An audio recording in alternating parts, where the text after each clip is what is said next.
因为担市会国民党团的蔡友辉甲李宗诚开记者会，质疑民进党主席赖清德摆乌，完全无卡到台南乌金备案的源头，连市党部主委嘛介入市府工程的讲法。在这和民进党团相当团结，有13位议员伫临时会结束，赖当作召开记者会倒头推，批评国民党有嘴讲别人，无嘴讲家己。强调民进党的摆乌已经比法律的标准较悬，国民党敢对着？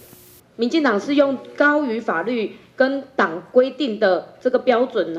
来通过所谓我们未来在党公职的排黑提案，只要有参与犯罪组织者、性侵案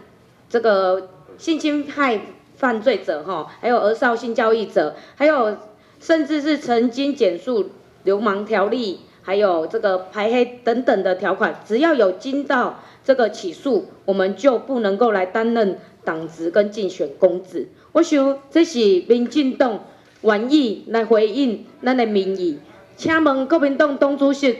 朱立伦，你敢做会到？会当对着咱民进党党主席的脚步无？在野党在的质疑，会不是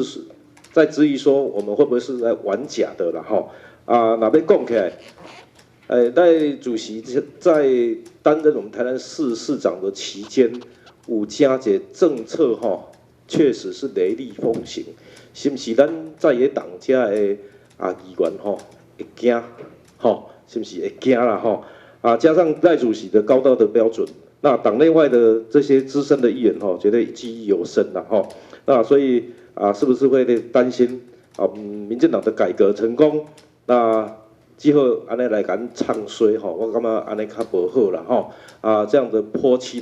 黑漆的现象我倒是觉得不以为然民进党超越各党派甚至法规之上，绝对不允许任何党公职在任何有其他前科的列举前科的情况下有任何接受的空间。我想我们今天这么多议员站出来，就是想要特别表示。民进党团自己的高标准，绝对不允许其他人来抹黑，也不想要参与到这样子的泥巴战。民进党籍议员强调，民进党的改革绝对会堪入社会检验，嘛呼吁国民党对民进党的摆乌条款勇敢还乌金，临时未审先判，用判乌菜的方式来抹乌。